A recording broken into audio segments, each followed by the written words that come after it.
ঝামেলা করে, কোনো রিলেশন দুমদাম রিলেশন তৈরি করেছিল, ভুল ভাল করেছিল, সেটা নিয়ে ঝামেলা তৈরি হবে। এদেরকে ফলো করে দেখুন, এই সিংহ রাশি বা সিংহ লগ্ন, এদের মধ্যে অনেকের বিয়ে হয়ে গেছে এই 2024-এর লাস্ট, 2025-এর ফার্স্ট। এরা কিন্তু আগে অন্য কারোর সঙ্গে রিলেশনে ছিল, প্রেম করতো, দুম করে 2024-এর লাস্ট, 2025-এর এই 2-3 মাসের মধ্যে বিয়ে থা করে বসে আছে।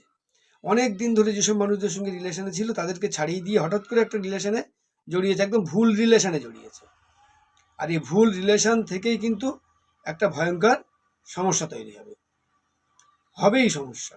এই ভুল রিলেশন থেকে যে সমস্যাটা তৈরি হবে, সেই সমস্যা থানা পুলিশ কোর্ট কাছারি এই দিকে আস্তে আস্তে এগোবে, কম বেশি এগোবে, অথবা শত্রুতা তৈরি হবে, অথবা কোনো জায়গা থেকে একটা দুজনের মধ্যে সম্পর্ক ডিটাচ হয়ে যাবে। অনেকের ক্ষেত্রে বিয়ে হয়নি, আগে একটা রিলেশনে ছিল 10 বছর ধরে, 8 বছর ধরে, সেই রিলেশনটাকে ভুল মনে করে এখন কোনো একটা রিলেশনটাকে সঠিক মনে করে এগোচ্ছে, এই ভুলটা আবার ভাঙবে। সিংহ রাশি বা সিংহ লগ্নের চোখের সামনে থেকে হঠাৎ করে বেশ কিছু স্বপ্ন ভেঙে যাবে এবং তাদের চোখের সামনে অনেক কিছু পরিষ্কার ছবি ভেসে উঠবে। সেটা কবে উঠবে না, আস্তে আস্তে স্যাটার্ন যখন ঢুকে আস্তে আস্তে ডিগ্রি যত বাড়াতে থাকবে তত ঘটতে থাকবে, বুঝতে পারবে সে অনেক ভুল করে ফেলেছে, অলরেডি ভুল করে এসেছে, এবং নিজের ভুলকে নিজেকে দিয়েই কিন্তু তাকে সংশোধন করতে হবে। এটা হচ্ছে সিংহ রাশি বা লগ্নের প্রায়োরিটি। অষ্টম ঘর মানে কি, নবমের দ্বাদশ, অর্থাৎ বাবার দ্বাদশ ঘর। হঠাৎ করে এই যে শনি এবং রাহু ঢুকছে, এটা সুসাইডাল ট্রেন্ড, পরিবারের কারোর দুর্ঘটনা, পরিবারের যে কোনো ব্যক্তির হঠাৎ করে কোনো কারণে একটা দুর্ঘটনা, পরিবারের যে কোনো ব্যক্তির দ্বাদশ ভাব মানে হসপিটাল, হঠাৎ করে কোনো ব্যক্তির বিয়োগ, মৃত্যু, শোক। হ্যাঁ, 6, 7, 8, আর যদি 9 থেকে দেখি তাহলে দ্বাদশ, তাহলে কি হবে এই জায়গাটায়, পরিবারের বাবা বা পিতৃতুল্য কোনো ব্যক্তি এবং নিজের অবস্থা খুব শোচনীয় হয়ে যাবে, গুরুজন ব্যক্তির বিয়োগ হবে, কোনো কোর্ট কাছারির ঝামেলা তৈরি হবে, পরিবারের ল্যান্ড সংক্রান্ত যে পুরনো জমি জমা সংক্রান্ত যে মামলা বা যা কিছু গন্ডগোল ছিল, সেটা কিন্তু পুরনো হয়তো ঘা ছিল, সেটা কেটে উঠবে আস্তে আস্তে, এগুলো কিন্তু ঘটবে। তাই এগুলো ঘটার জন্য আগে থেকে প্রিকশন নিন। কি প্রিকশন? কোনো সমস্যা তৈরি এলে হুটপাট সিদ্ধান্ত আগে থেকে নেবেন না।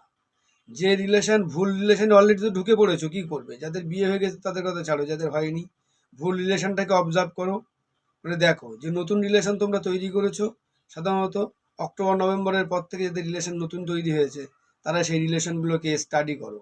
এতদিন পর্যন্ত যতগুলো ছেলের সঙ্গে রিলেশন বা সম্পর্ক করেছে সিংহ রাশি বা সিংহ লগ্ন, তাদেরকে প্রচুর যাচাই বাছাই করেছে, প্রচুর যাচাই বাছাই করেছে। 10 বছর 8 বছর ধরে প্রেম করেছে, যাচাই বাছাই করেছে, যাচাই বাছাই করার পরে মনে হয়েছে খারাপ।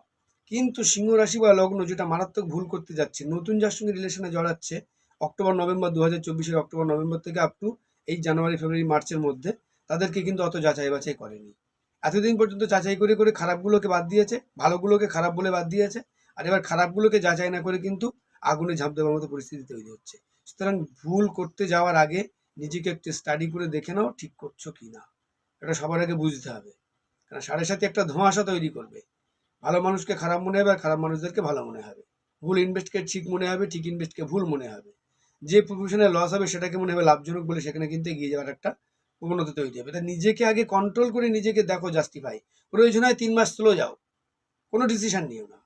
সমস্ত প্রোগ্রাম, লোন নেওয়া থেকে শুরু করে, বিজনেস স্টার্টিং থেকে শুরু করে, রিলেশনশিপ থেকে শুরু করে সব কিছু আগামী 3 মাস স্লো করে দাও, কোনো ডিসিশন নিও না।